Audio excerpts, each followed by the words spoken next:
Hi, this is Tom doing another video. This one will be very brief about air conditioning duct repairs for yourself and your house to keep you and your family healthy and comfortable.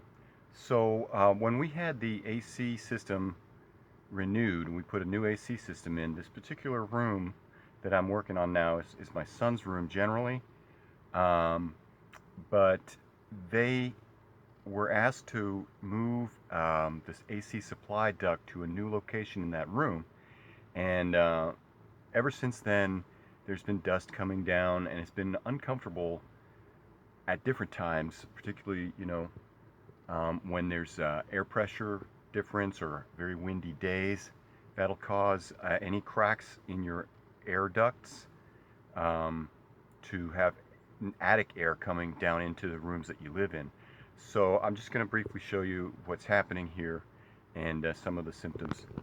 So I've already removed the pipe that supplies this duct from off the duct, and I just had a little cover on it. You can see the duct itself here.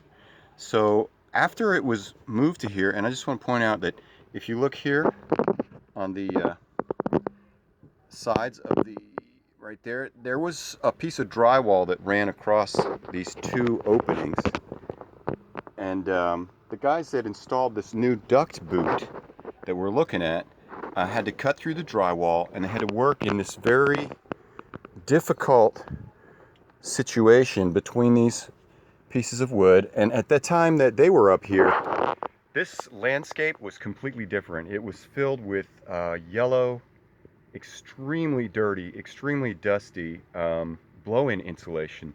And since then, I've had the blow-in insulation removed by a contracting company called Dalworth, and I put in all this roll-back fiberglass insulation, which is, I'm back up here today after not coming up in here, and I'm like, wow, this is really a pretty nice environment to be up in compared to what it used to be.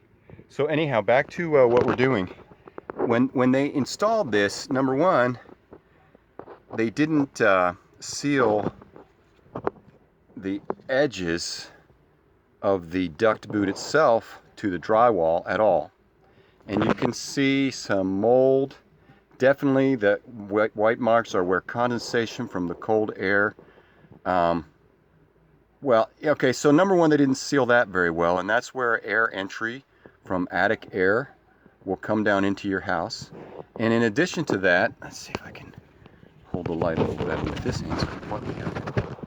In addition to that, the pipe that was around here, I've been putting this off for a long time. My wife has been asking me to do it forever, and I'm bless her, because I just got to it.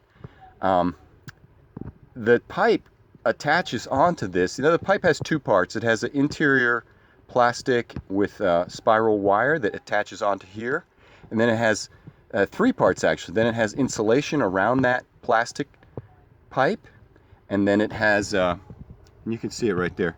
So there's the plastic inside that actually carries the air. Here's the insulation. I've rolled it back, and then it has that metallized jacket on the outside. Every piece should be well sealed, and in this case the duct boot was the inside plastic thing was not even really on this properly. It was really just jammed. Anyway, it was falling off. It only took removing 2 or 3 inches of sealing tape from this top for the whole thing to just come right off. So the same crew, anyway, so that you could see the mold. And if you've been sensitized to black mold from living in a place with a lot of it, even a small amount of it will make you slightly irritated. So I'm going to paint with primer. Just cover that up with some white paint. I thought I might have to completely remove this duct and reinstall it, but I don't have to. I'm going to paint the primer, and this is a very thick, nice oil-based primer. It's also going to seal these gaps around it. It's a little hard to work around this corner.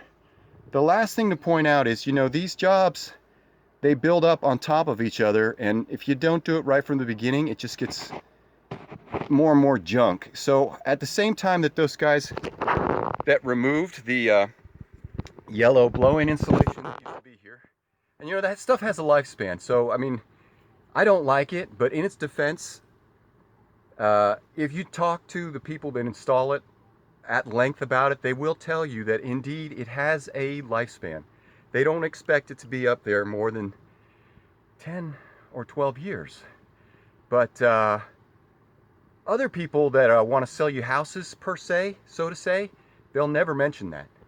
Over time, that blow-in insulation degrades, and in the fiberglass actually becomes smaller and smaller particles, and easier and easier to infiltrate into your house and make you feel bad. So I'm not a big fan of fiberglass insulation, particularly blow-in fiberglass insulation. But let's get back to what we're doing here today. After they removed that fiberglass insulation, Dalworth came in with spray foam guns, and they did a decent job of sealing as many cracks as they could where air is infiltrating from the attic into the living space. So, I mean, we now have a pretty damn comfortable house in comparison to what it was like when we moved in. But finishing this up, as I was saying, these jobs tend to pile up on top of each other until it's done right from the beginning. There was a bunch of spray foam kind of haphazardly sprayed around here. It's a difficult spot to get to, especially if you were holding a spray foam gun. I think those guys did a fantastic job of helping my family, and I highly recommend them, Dalworth. But I had to just kind of remove that. It was very easy to just pull it off by hand. I mean, I just pulled it all off and it's piled up over here. But it wasn't correctly covering the gaps. So all I'm going to do now is I'm going to paint this with primer. That'll seal the boot to that. Then I'm going to come back in and reattach the duct itself to the duct boot. And I may strap it up a little bit with this duct strap that I have so it's not falling down, because I noticed that the angle wasn't very good. And that'll help it have a better seal. I'm just going to make sure that it's all sealed really well. And that's all you need. If it's sealed well, it's going to be healthy and comfortable.